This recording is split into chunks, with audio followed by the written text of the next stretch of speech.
Dear student, তো আজি আমি আলোচনা কৰিম নিযুত বাবু আঁচনিলৈ। তো ইয়াৰ আগতে আমি নিযুত মইনা আঁচনিলৈ আলোচনা কৰিছোঁ। তাত মানে বহুতে কমেণ্ট কৰিছে যে নিযুত বাবু আঁচনি কেতিয়া দিব, কিমান টকা দিব আৰু কেইমাহ দিব আৰু এপ্লাই কেনেকৈ কৰিব, কি কি ডকুমেণ্টছ লাগিব। তো এই বিষয়ে আজি আমি আলোচনা কৰিম। তো যিসকলে মানে নিযুত মইনাৰ ভিডিঅ'টো এতিয়ালৈকে চোৱা নাই যে কেনেকৈ এপ্লাই কৰিবা, কি কি ডকুমেণ্টছ লাগিব, তেনেহ'লে তোমালোকৰ চেনেলত গৈ চাই লোৱা। তো আজি আমি আলোচনা কৰিম নিযুত বাবু আঁচনি। তো নিযুত বাবু আঁচনিৰ আমি এইকেইটা পইণ্ট আলোচনা কৰিম। প্ৰথমে আলোচনা কৰিম হাইলাইট, কি হাইলাইটছ, আৰু দ্বিতীয়ত আলোচনা কৰিম এলিজিবিলিটি ক্ৰাইটেৰিয়া, আৰু 3 নম্বৰত আলোচনা কৰিম গাইডলাইন, ঠিক আছে, গাইডলাইন আৰু academic rules, how to apply. 4 নম্বৰত হাউ টু এপ্লাই মানে কেনেকৈ তোমালোকে এপ্লাই কৰিবা বা ক'ত গৈ তোমালোকে এইটো কৰিবা।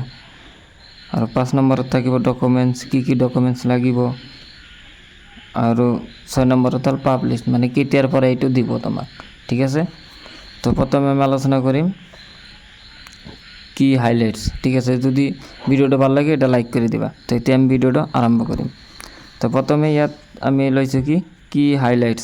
তো কি হাইলাইটছৰ এক নম্বৰ লৈছোঁ, মানে কি হাইলাইটছৰ 2টা পইণ্ট আছে।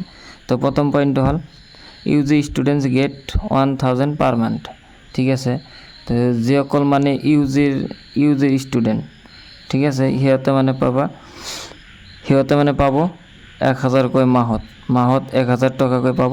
আৰু কিমান টকা পাব টোটেল এবছৰত 10,000, মানে 10 মাহ পাব, ঠিক আছে। তোমালোকে মানে এবছৰত 12 মাহ হ'লে তোমালোকে 12 মাহ পইচাটো নোপোৱা, মাত্ৰ 10 মাহে পাবা। তো 10 মাহত কিমান হ'ব 10,000, ঠিক আছে। আৰু যিসকলে মানে PG ষ্টুডেণ্টছ, ঠিক আছে, যিসকলে মানে PG ষ্টুডেণ্টছ সেইসকলে মানে পাৰ মান্থ পাব 2000 টকা, ঠিক আছে, পাৰ মান্থ 2000 টকা। আৰু আপ টু 20,000 পাৰ ইয়াৰ, ঠিক আছে, মানে পাৰ ইয়াৰ 10 মান্থ, মানে এটা বছৰত তোমালোকে মানে পিজিৰ ষ্টুডেণ্টে এটা বছৰত মানে 20,000 টকা পাব টোটেল, মানে 2000 টকাকৈ মাহিলী দিব, তেনেহ'লে 10 মাহত 20,000 হয়। আৰু 2 নম্বৰত যিটো পইণ্ট দিয়া আছে এইটো হ'ল পে'মেণ্ট কণ্ডিশ্যন, ঠিক আছে। নো ষ্টেটমেণ্ট আৰ প্ৰভাইডেড। মই ইয়াত স্ক্ৰীণত দি দিছোঁ, তোমালোকে চাই ল'বা, নহ'লে এইবিলাক ক'বলৈ গ'লে মানে বহুত টাইম লাগিব, ঠিক আছে। এইটো মানে ইমান ইম্পৰ্টেণ্ট নহয়, মই ছাইডত দি দিছোঁ, তোমালোকে চাই ল'বা। তো এতিয়া আমি দ্বিতীয় পইণ্টটো আলোচনা কৰিম যে এলিজিবিলিটি ক্ৰাইটেৰিয়া। তো দ্বিতীয় পইণ্টটো হ'ল আমাৰ এলিজিবিলিটি ক্ৰাইটেৰিয়া, ঠিক আছে। এলিজিবিলিটি মানে এইটো নিযুত বাবু আঁচনি পাবলৈ তোমাৰ কি কি যোগ্যতা থাকিব লাগে, মানে কি থাকিলে তুমি এলিজিবল হ'বা এইটো পোৱাৰ কাৰণে। তো প্ৰথমে আছে BA permanent resident of Assam. তো 1 নম্বৰত দিয়া আছে প্ৰথমে যে তোমালোকে অসমৰ স্থায়ী বাসিন্দা হ'ব লাগিব। আৰু দ্বিতীয়ত দিয়া আছে BA male students enrolled in the first year of UG or PG course, ঠিক আছে, UG আৰু PG কোৰ্ছ। তোমালোকক মই প্ৰথমে কৈছোঁ যে এইটো মানে বেলেগ, যিসকলে মানে প্ৰথমে পাইছে সিহঁতৰ বেলেগ হ'ব, আৰু যিসকলে মানে এতিয়া মানে এডমিশ্যন লৈছে সিহঁতৰ বেলেগ হ'ব, ঠিক আছে।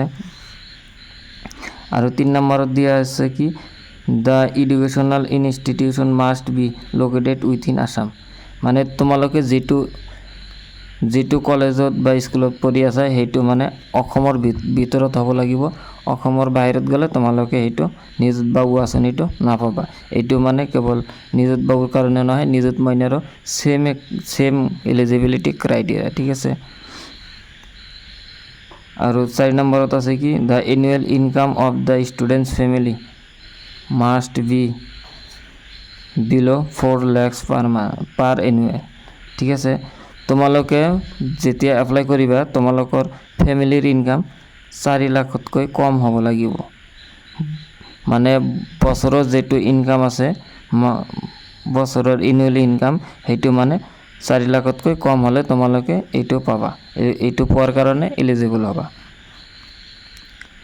আৰু 5 নম্বৰত দিয়া আছে students can not be beneficiaries of the Banikanta Kakati merit award or the chief minister Jiban Prerana আঁচনি বা স্কিম, ঠিক আছে।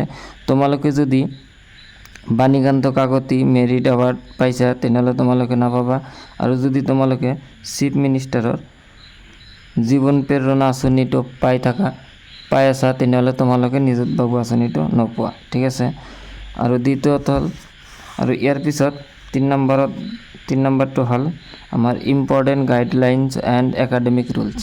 তো এইটো মানে কি তোমাৰ কলেজৰ পৰা কৈ দিব, আৰু তোমাৰ কলেজত তোমালোকে ৰেগুলাৰ ক্লাছ কৰিব লাগিব, 75ৰ ওপৰত এটেণ্ডেঞ্চ থাকিব লাগিব।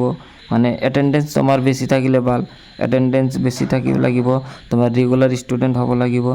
বেক থাকিলে পিছত আৰু পইচা নাপাবা, এবচেণ্ট থাকিলে নাপাবা। তো এইটো কোৱাইছে। আৰু 4 নম্বৰত আছে কি হাউ টু এপ্লাই, এইটো আমি কেনেকৈ এপ্লাই কৰিম। তো এইটো তোমালোকে যেতিয়া পাবা, মানে এইটো দিয়াৰ যেতিয়া সময় হ'ব তেতিয়া মানে তোমালোকৰ ইনষ্টিটিউশ্যনৰ পৰা বা কলেজ স্কুলৰ পৰা তোমালোকৰ টিচাৰে তোমালোকক এইটো ফৰ্ম দিব, ফৰ্মটো ফিল আপ কৰি তোমালোকে কলেজতে জমা দিবা, হৈ যাব।